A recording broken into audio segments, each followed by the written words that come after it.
You don't remember me, do you? I step back, pulse jumping. I'm sorry, sir. You have me confused with someone else. His hand dips into his coat and pulls out as a crumpled photo. No, he whispers. I know those eyes. The photo trembles in his grip. You're her. You're my Maddie. My heel catches on the pavement. Number I'm not. The words come out too thin. Please, don't. Tears cut tracks down his cheeks. I found you. He reaches for me. After all this time? I twist away, but his whisper chases me. I found you again. I used to work at Target in Melbourne back in 2003 when I was just 18. I wasn't what most people would call your average teenage girl. I stood at 6 feet 2 inches, had a collection of bold tattoos, and a voice that carried. I wasn't exactly someone who could blend into the background, especially at the front-end checkouts. The Target I worked at had 3 levels. The street level where the main checkouts were, the upper floor with housewares and clothing, and the basement. A dimly lit area that sold DVDs, video games, and electronics. Occasionally, I'd be rostered down there, but most of my shifts were spent up front, scanning items and making small talk with customers. One Tuesday afternoon, an older man shuffled up to my register. He had wispy gray hair, wire-rimmed glasses, and a tan trench coat that looked like it had seen better decades. He didn't have anything to purchase, which I immediately found strange. He smiled softly. Wow, you remind me so much of my granddaughter. Unless, right? I laughed awkwardly, trying to keep things light. She must be a pretty cool girl then, he chuckled. You even have the same laugh, he said. Tell me, where are you from? Eldorade, I replied automatically, scanning the line behind him. I don't suppose your parents are named Helen and Mark, he asked, eyes narrowing slightly. Nope, I said with a polite smile. Sorry, I think you've got me mixed up with someone else. He smiled again, a bit wistful this time. Well, maybe I'll bring in some photos next time. You'll see. Before I could respond, a customer stepped forward with a cart full of towels, and I quickly turned to scan. The old man wandered off without another word. At the time, I didn't think much of it. Just a lonely old man looking for a connection. Maybe I even felt a little sorry for him. But then, he came back. 2 weeks later, there he was again, this time clutching a photo album. I was at checkout 6, joking with my coworker Shelley between customers. He waited for a moment when the line thinned and approached slowly. I brought those pictures I mentioned, he said, opening the album with trembling hands. Inside were photos of a young girl, maybe 7 or 8, with long, dark hair and a bright smile. That's her, my Maddie, and that's my daughter. Don't they look like you? I glanced down. There was a vague resemblance, sure, but it was nothing more than a coincidence. They're beautiful, I said, trying to stay polite, but I should get back to work. He didn't move, just stood there staring at me, the album still open. There was a sadness behind his eyes, but something else too, something unsettled. When the next customer arrived, I waved the man off. Have a good day, sir. He finally turned and walked away. But I noticed that he didn't leave the store right away. He lingered, watched me, and that feeling, the one that starts deep in your gut, settled in for the first time. I didn't tell a manager. I don't know why. Maybe I thought I was overreacting. I mentioned it to Shelley, though. Who's that creep? She asked, peeking around the register. Just some guy who thinks I'm his granddaughter. That's not okay, dude. You should say something. I will, next time. But I didn't. Not until it was too late.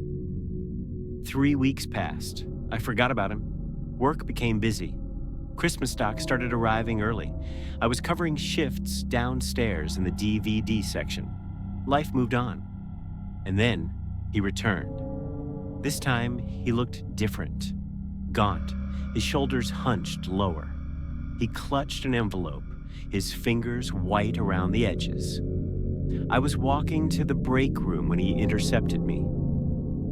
"I need to show you something," he whispered. I took a step back. "I'm on my break." He opened the envelope and pulled out several photographs. They were from a funeral, a closed casket, a floral wreath, a black and white photo of the young girl, his granddaughter. "I lost them," he whispered. "Both of them. My daughter. And Maddie, her husband. He did terrible things." I stared, frozen. "I know you're my granddaughter," he said, his voice cracked. "I've finally found you." My heart started pounding. "No, sir, I'm not her."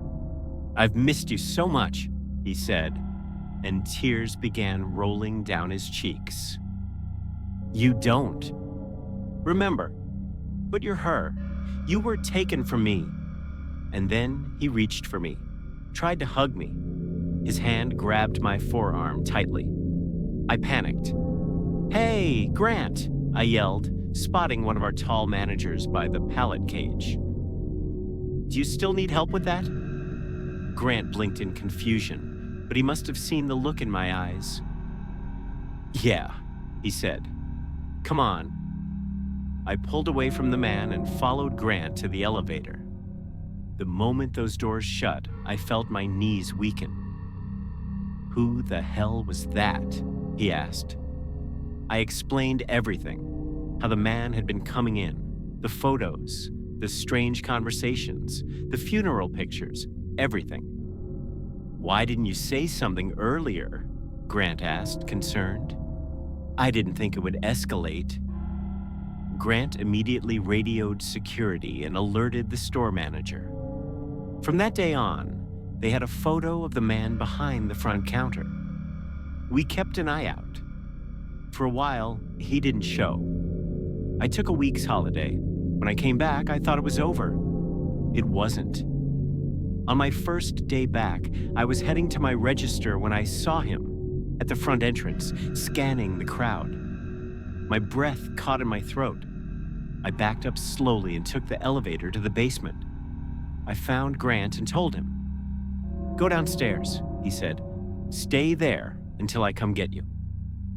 I retreated to the DVD section and tried to focus on reshelving. The clock ticked agonizingly slow. Later, Grant came down, his expression grim. "He caused a scene," he said, "started shouting your name, said his granddaughter worked here. Security tried to escort him out. He had a bag with him. Inside were women's clothes, a bracelet, photos I swallowed." "Of her?" Grant nodded. "We had to drag him out. He kept screaming, cried the whole way." After that, I stopped working upstairs. I stayed in the basement. For weeks, I scanned DVDs in the quiet dark, avoiding customers and shadows that moved wrong.